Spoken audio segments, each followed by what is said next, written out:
Hello student, आप सभी का स्वागत है आपके अपने ऑनलाइन प्लेटफॉर्म पर।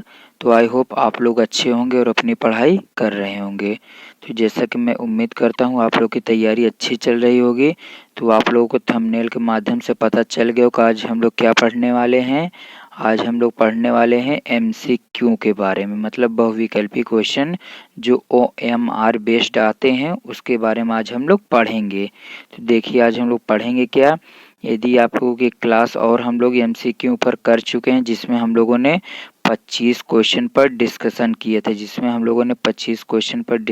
किए थे यदि आपने अभी उसे वॉच नहीं किया तो पहले यूट्यूब पर चैनल पर जाकर उसे देख लीजिए, उसके बाद फिर ये क्लास करिए, आप लोगों के लिए बहुत ही इम्पोर्टेंट हो जाएगी। तो आइए हम लोग क्लास को स्टार्ट करते हैं और देखते हैं आज का क्वेश्चन क्या है। तो बहुविकल्पी क्वेश्चन करना है हम लोगों को, देखेंगे क्वेश्चन है क्या। तो पहला क्वेश्चन क्या है, ध्यान दीजिए। पहला क्वेश्चन हम लोगों का है शुक्लयुग की कालावधि है, मतलब शुक्लयुग का समयांतराल है या कार्यकाल है। तो क्या हो जाएगा 1919 से 1938 तक क्या है, शुक्लयुग है। 1919 से 1938 तक शुक्लयुग है। आगे देखते हैं और दूसरा क्वेश्चन क्या है। दूसरे क्वेश्चन में ध्यान देंगे, दूसरे क्वेश्चन में क्या मिलेगा हम लोगों को। दूसरा क्वेश्चन क्या है, ध्यान दीजिए, अच्छे से पढ़िएगा। शुक्लयुग के सशक्त आलोचक एवं निबंधकार का नाम है। बहुत ही इम्पोर्टेंट क्वेश्चन है ये, रामचंद्र शुक्ल। आप लोगों को पता होगा, ये इम्पोर्टेंट है, ध्यान दीजिएगा। अगला क्वेश्चन है, तीसरा नंबर क्वेश्चन क्या है। उपन्यास भूले बिसरे चित्र के लेखक हैं। उपन्यास भूले बिसरे चित्र के लेखक कौन है, भगवती चरण वर्मा जी हैं। ये भी इम्पोर्टेंट है, 2021-22 में लगातार पूछा गया था। तो आप लोग ध्यान दीजिएगा, अच्छे से बार बार इसे पढ़िएगा, वीडियो को एक बार नहीं 2 बार देखिएगा जब तक याद न हो जाए। आगे बढ़ते हैं, चौथे नंबर क्वेश्चन में ध्यान दीजिए। चौथा नंबर क्वेश्चन क्या है हमारा। चौथा नंबर क्वेश्चन है, निम्नलिखित कथनों में से कोई एक कथन सही है, उसे पहचान कर लिखिए। तो यहाँ पर ध्यान दीजिए क्या लिखा गया है, ध्यान दीजिए। ध्रुव स्वामिनी नाटक के लेखक या डॉक्टर राम कुमार वर्मा है, तो मतलब ये गलत है, नहीं, ध्रुव स्वामिनी के ये नहीं है रचनाकार। क्या भूलूं क्या याद करूं उपन्यास विधा की रचना है, नहीं, ये भी नहीं है। अगला क्या, ध्यान दीजिए, ग नंबर, ये हमारा आंसर हो जाएगा। गोदान के लेखक कौन है, मुंशी प्रेमचंद है। गबन, गोदान, कर्मभूमि, ये सब क्या है, मुंशी प्रेमचंद इसके रचनाकार हैं। आगे बढ़ते हैं और ध्यान देते हैं, पांचवा नंबर क्वेश्चन क्या है। पांचवा नंबर क्वेश्चन है हम लोगों का, ध्यान दीजिए है क्या। पांचवा नंबर क्वेश्चन है, निम्न में से शुक्लोत्तर युग के साहित्य की प्रमुख विशेषताएं हैं। तो 4 ऑप्शन है, उनमें से 2 को छांटना है। तो उत्तर क्या हम लोगों का, विकल्प का और खा हो जाएगा, मतलब पहला और दूसरा दोनों है। तो ध्यान दीजिए क्या पहले में, इस युग का साहित्यिक मार्क्सवादी विचारधारा से अनुप्रमाणित है, सही अनुप्राणित है।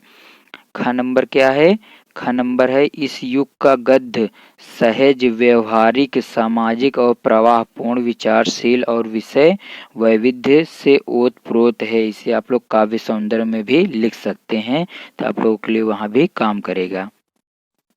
अगला क्वेश्चन ध्यान देते हैं, 6 नंबर क्वेश्चन क्या है। 6 नंबर क्वेश्चन है, ध्यान दीजिए, छठवां नंबर क्वेश्चन क्या है। शुक्लोत्तर युग की समय सीमा है। शुक्लोत्तर युग की समय सीमा क्या है, 1938 से 1980 तक, ये क्या है, शुक्लोत्तर का कार्यकाल है।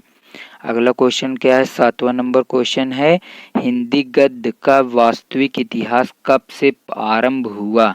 ये इम्पोर्टेंट क्वेश्चन है, ध्यान दीजिएगा। तो कब से, 1850 से। तो आई होप आप लोगों को समझ में आ रहा होगा। आज हम लोग टोटल 40 क्वेश्चन पढ़ेंगे, तो आप लोग वीडियो को शुरू से अंत तक देखिएगा और बार बार देखिएगा ताकि अच्छे से याद हो जाए, पेपर में क्वेश्चन जरूर मिलेगा। तो ध्यान देते हैं, अगला क्वेश्चन क्या है। अगला क्वेश्चन है हम लोगों का 8वां नंबर क्वेश्चन क्या है, ध्यान दीजिए। 8वां नंबर क्वेश्चन है, शुक्लयुग के प्रमुख इतिहासकार। शुक्लयुग के प्रमुख इतिहासकार हैं कौन, बाबू गुलाब राय। इन्हीं की एक रचना है कौन सा, ठलुआ कलब। इन्हीं की रचना है ठलुआ कलब या थेले पर हिमालय, बोल सकते हैं आप, ठलुआ कलब इम्पोर्टेंट है। आगे ध्यान दीजिए अगला क्वेश्चन क्या है 9 नंबर क्वेश्चन है शुक्लोत्तर युग के प्रमुख हिंदी आलोचक हैं। हिंदी आलोचक कौन है? आचार्य हजारी प्रसाद द्विवेदी सही है, पंडित नंद दुलारे वाजपेयी ये भी सही है। आगे बढ़ते हैं तो ऑप्शन क्या हो जाएगा? ग नंबर हो जाएगा। ध्यान दीजिएगा आगे बढ़ते हैं 10 नंबर क्वेश्चन क्या है? 10वां नंबर क्वेश्चन क्या है? ध्यान दीजिए 10वां नंबर क्वेश्चन है हम लोगों का छायावादोत्तर युग के प्रमुख कवि का नाम है। छायावादोत्तर युग के प्रमुख कवि का क्या नाम है? रामधारी सिंह दिनकर। क्या नाम है? रामधारी सिंह दिनकर। ये आंसर सही हो जाएगा। कलम का सिपाही के लेखक कौन है? कलम का सिपाही ये बहुत ही इंपॉर्टेंट है, देख लीजिएगा पेपर में मिलेगा, लिख लीजिएगा, छपेगा। तो क्या है कलम का सिपाही क्वेश्चन के इसके आंसर कौन हो जाएगा? अमृत राय इसके लेखक हैं। अगला क्वेश्चन ध्यान दीजिए अगला क्वेश्चन क्या है? अगला क्वेश्चन है ध्यान दीजिए हिंदी गद्य का प्रमुख या गद्य की प्रमुख विधा निबंध के लेखक कौन है? तो राम वृक्ष बेनी पूरी इसके राइट आंसर हो जाएगा इसका। अगला क्या है त्यागपत्र किस विधा की रचना है? तो उपन्यास की है। त्यागपत्र किस विधा की रचना है? उपन्यास की है। आगे बढ़ते हैं अगला ध्यान दीजिए 14 नंबर क्वेश्चन क्या है? 14 नंबर क्वेश्चन है निम्न में से शुक्लयुग का नाटककार है। निम्न में से शुक्लयुग का नाटककार कौन है? हरिकृष्ण प्रेमी ये शुक्लयुग के नाटककार हैं। ध्रुव सौमनी नाटक के लेखक कौन है? तो क्या बताएंगे? जयशंकर प्रसाद। अभी पहले भी आया था। ध्रुव सौमनी के लेखक कौन है? जयशंकर प्रसाद। अगर इनकी अन्य रचनाओं के बारे में बात करें तो क्या हो जाएगा? जैसे हो गया आंसू। अन्य रचना इनकी कौन सी हो जाएंगी? जैसे हो गया आंसू हो जाएगा, तितली हो जाएगा, क्या हो जाएगा? तितली हो जाएगा। ध्यान देते हैं यहाँ पर क्या होगा? अगला हो जाएगा जैसे तितली हो गया या इरावती हो गया, कला और बूढ़ा चांद हो गया, ये सब इनकी अन्य रचनाएं हैं, इसे भी याद रखिएगा। आगे बढ़ते हैं 16 नंबर क्वेश्चन क्या है? आप चाहें तो इसका स्क्रीनशॉट भी लेते रहिए। 16 नंबर क्वेश्चन क्या हो जाएगा? अर्धनारीश्वर के लेखक कौन है? विष्णु प्रभाकर। ये भी इम्पोर्टेंट है, याद रखिएगा। अगला क्वेश्चन है शुक्लोत्तर युग के प्रमुख कहानीकार हैं। तो शुक्लोत्तर युग के प्रमुख कहानीकार कौन है? इलाचंद्र जोशी और मोहन राकेश। मोहन राकेश की रचना आप लोग जानते ही होंगे कौन कौन सी हैं, जैसे हो गया मानसी, ये भी क्या है? मोहन राकेश की रचना है। आगे बढ़ते हैं ध्यान दीजिएगा आगे बढ़ते हैं। ये 17 नंबर क्वेश्चन हम लोगों का कंप्लीट हो गया। इसके बाद फिर देखते हैं 18 नंबर क्वेश्चन। 18 नंबर क्वेश्चन क्या है? ध्यान दीजिए 18वां नंबर क्वेश्चन है गोदान। गोदान क्या है? ध्यान दीजिए 18वां नंबर क्वेश्चन क्या हो जाएगा? ध्यान दीजिए गोदान किस युग का उपन्यास है? तो आप लोग जानते हैं गोदान किस युग का है? ये है शुक्ल युग का। और किसने लिखा है गोदान को? तो मुंशी प्रेमचंद, ये भी याद होगा। अगला क्वेश्चन क्या? अथाह सागर के लेखक कौन है? अथाह सागर के लेखक कौन है? कौन है? जयप्रकाश भारती। अगला क्वेश्चन क्या है? मेरी आत्मकथा जीवनी के लेखक कौन है? मेरी आत्मकथा जीवनी, याद रखिए मेरी आत्मकथा किस विधा की रचना है? तो क्या बताएंगे? जीवनी की है। और इसके रचनाकार कौन है? डॉक्टर राजेंद्र प्रसाद, भारत के पहले राष्ट्रपति। आगे ध्यान देते हैं अगला क्वेश्चन क्या है? 21 नंबर 21वां नंबर क्वेश्चन क्या है? ध्यानपूर्वक समझिए। गद्य को कवियों की कहा गया है। क्या कहा गया? कसौटी कहा गया है। कवियों की कसौटी कहा गया, इंपॉर्टेंट है। अगला क्या है? सागर की लहरों पर डॉक्टर भगवत शरण उपाध्याय द्वारा रचित कौन सी विधा है? कौन सी विधा है? यात्रा वृत्त है। कौन सी विधा है? यात्रा वृत्त है। आगे ध्यान देते हैं क्या है? लहरों का राजहंस के लेखक कौन है? ये इम्पोर्टेंट है। ये क्या कहेंगे हम लोग? ये क्या है? ये इम्पोर्टेंट होने वाला है। ध्यान दीजिए लहरों का राजहंस, आप लोग इसे इम्पोर्टेंट बना लीजिएगा। लहरों का राजहंस किसकी रचना है? मोहन राकेश का। और अभी मैंने आप लोगों को एक बता ही दिया था, मानसी भी इनकी एक रचना है। आगे ध्यान दीजिए तौलिए किस विधा पर आधारित है? तो किस विधा पर आधारित है? एकांकी पर आधारित है। गेहूं और गुलाब किसकी रचना है? गेहूं और गुलाब किसकी रचना है? ये भी ध्यान दीजिएगा, इम्पॉर्टेंट है, याद कर लीजिएगा। गेहूं और गुलाब किसकी रचना है? रामवृक्ष बेनीपुरी की है। महादेवी वर्मा द्वारा रचित निबंध है। एक निबंध क्या है? ये निबंध अगर विधा पूछे तो क्या बताएंगे? निबंध। छड़दा, ये क्या है? निबंध है। आगे बढ़ते हैं। मुंशी प्रेमचंद द्वारा संपादित पत्रिकाएं, समाचार पत्र जिसे आप लोग बोल सकते हैं, तो किसके द्वारा प्रकाशित यहाँ पर पूछ रहा है? तो मुंशी प्रेमचंद द्वारा संपादित पत्रिकाएं कौन सी हैं? मर्यादा और हंस।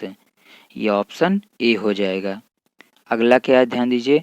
निम्न में से नाटक विधा के लेखक कौन है? मतलब 4 ऑप्शन में नाटक कौन है?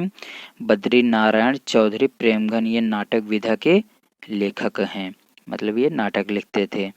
आगे देखते हैं अगला क्वेश्चन क्या है। 29 नंबर क्वेश्चन क्या है? ध्यान दीजिए। 29 नंबर क्वेश्चन है, रामकृष्ण दास निम्न में से कौन थे? तो क्या बताएं? गद्य गीतकार थे, गद्य के। 30वां नंबर क्वेश्चन क्या है? ध्यान दीजिए। 30वें नंबर क्वेश्चन पर हम लोग पहुंच गए। निम्नलिखित में से कोई एक कथन सही है, उसे पहचान कर लिखिए। तो यहाँ पर ध्यान दीजिए, कथन कौन से सही है ये हम लोगों को बताना। तो 4 कथन आप लोगों के सामने है, ध्यान दीजिए। पहला क्या है? सरस्वती पत्रिका के संपादक महादेवी वर्मा नहीं है, ये गलत हो गया। क्या भूलूं क्या याद करूं? हरिवंश राय बच्चन की आत्मकथा है, बिल्कुल सही है। याद रखिएगा, क्या भूलूं क्या याद करूं किस विधा की रचना है? तो आत्मकथा बताएंगे। अगर पूछेगा किसकी रचना है तो क्या बताएंगे? हरिवंश राय बच्चन। अगला क्या है? रामविलास, ये भी नहीं हो जाएगा। मैला आंचल कहानी विधा की रचना है, गलत है। मैला आंचल किसने लिखा? फैश्वरनाथ रेणु। आगे बढ़ते हैं, ध्यान दीजिए। अगला क्वेश्चन क्या है? अगला क्वेश्चन है हम लोगों का कौन सा नंबर आएगा? अगला क्वेश्चन आएगा 31 नंबर। अगला क्वेश्चन कौन होगा? 31 नंबर। यदि आप लोगों ने अभी तक वीडियो को लाइक नहीं किया तो वीडियो को फटाक से लाइक कर दीजिए, चैनल को भी सब्सक्राइब कर लीजिए। 31 नंबर क्वेश्चन क्या है? ध्यान दीजिए। कृति कंकाल के लेखक कौन है? कंकाल अभी पहले ही बता चुके थे, जयशंकर प्रसाद। इनकी अन्य रचनाएं भी फिर से एक बार याद कर लीजिएगा। आंसू, तितली, इरावती और कला और बूढ़ा चांद, ध्रुव, सौमनी, ये सब क्या हो जाएंगी? इनकी अन्य रचनाएं हो जाएंगी। आगे बढ़ते हैं। और अगर बात करें मैथिली शरण गुप्त की, तो साकेत इनकी बहुत फेमस रचना है। कौन सी? साकेत। अगला ध्यान दीजिए। 32 नंबर क्वेश्चन क्या है? हिंदी गद्य के प्राचीनतम प्रयोग किस भाषा में मिलते हैं? तो राजस्थानी व ब्रज भाषा में। ये इम्पोर्टेंट है, याद रख लीजिएगा। आगे बढ़ते हैं। 32 नंबर क्वेश्चन हो गया हम लोगों का। 33 नंबर पर देखते हैं है क्या। तो 33 नंबर क्वेश्चन क्या है? भगवत शरण उपाध्याय द्वारा रचित निबंध कौन सा है? ठूठा आम, इम्पोर्टेंट है, याद रखिएगा। हरिभाऊ उपाध्याय द्वारा रचित निबंध कौन सा है? तो क्या बताएंगे? साधना के पथ पर। साधना के पथ पर ये इनका रचना है। आगे बढ़ते हैं, ध्यान दीजिए। 35 नंबर क्वेश्चन क्या है?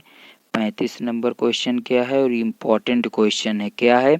मेरा परिवार रेखा चित्र किसकी कृति है? क्या बताएंगे? महादेवी वर्मा की है। इनकी अन्य रचनाएं की बात करें तो हम बता दे रहे हैं, आप लोग चाहें तो लिख भी सकते हैं। इनकी अन्य रचनाएं कौन कौन सी हो जाएंगी? महादेवी वर्मा की निर्जा हो गया, दीप शिखा हो गया, गिल्लू हो गया, ये सब इनकी अन्य रचनाएं, और प्लस मेरा परिवार ये भी हो जाएगा। अगला क्वेश्चन इम्पोर्टेंट है 36 नंबर। सूरज का 7वां घोड़ा हिंदी साहित्य की कौन सी विधा है? तो किसकी है? ये है उपन्यास का। अगर पूछे इसके रचनाकार कौन है तो क्या बताएंगे? इसके रचनाकार कौन है? इसके रचनाकार हैं धर्मवीर भारती। इसके रचनाकार कौन है? क्वेश्चन हम लोगों को क्या है? ध्यान दीजिए। 37 नंबर क्या है? रस मीमांसा के लेखक कौन है? आचार्य रामचंद्र शुक्ल हैं। उसके बाद 38 नंबर क्वेश्चन क्या है? ध्यान दीजिए। राज्यश्री के रचनाकार कौन है? अभी बताए थे कौन है? जयशंकर प्रसाद इसके रचनाकार हैं। तो आप लोग याद रखिएगा इनको भी, ध्यान देते हैं। यहाँ पर देखिए आ गया ना, जयशंकर प्रसाद इनके रचनाकार हैं राज्यश्री के। अब देखिए हम लोग को 39 और 40 नंबर क्वेश्चन यहाँ से कंप्लीट हो जाएगा। ध्यान दीजिए क्या है? 39 नंबर क्वेश्चन है, गुलाब राय द्वारा रचित आत्मकथा कौन सी है? तो कौन सी? मेरी असफलता, ये किसकी है? गुलाब राय की रचना है। अगला क्या है? अनाम दास का पोथा उपन्यास किसकी रचना है? अनाम दास का पोथा किसकी, हजारी प्रसाद द्विवेदी का है। इम्पॉर्टेंट है, इसे याद रखिएगा। तो हम लोगों का आज 40 क्वेश्चन कंप्लीट हो गया। हम लोगों का आज क्या हो गया, 40 क्वेश्चन कंप्लीट हो गया। तो आई होप आप लोगों को समझ में आया होगा। बहुत ही शॉर्ट वीडियो में हम कंप्लीट कर दिए 40 क्वेश्चन, ये प्लस 25 वो 65 क्वेश्चन आप लोगों के लिए बहुत ही इम्पोर्टेंट गद्य से रिलेटेड कंप्लीट हो गए। इसके बाद हम लोग अगले में पढ़ेंगे पद्य से रिलेटेड पढ़ेंगे, वहाँ पर काव्य का। तो आप लोगों को ये समझ में आ गया होगा। आप लोग इसे बार बार देखिएगा ताकि अच्छे से याद हो जाए, ताकि हम लोग वहाँ पर ऑप्शन में कोई गलती ना करें। तो मिलेंगे नेक्स्ट वीडियो।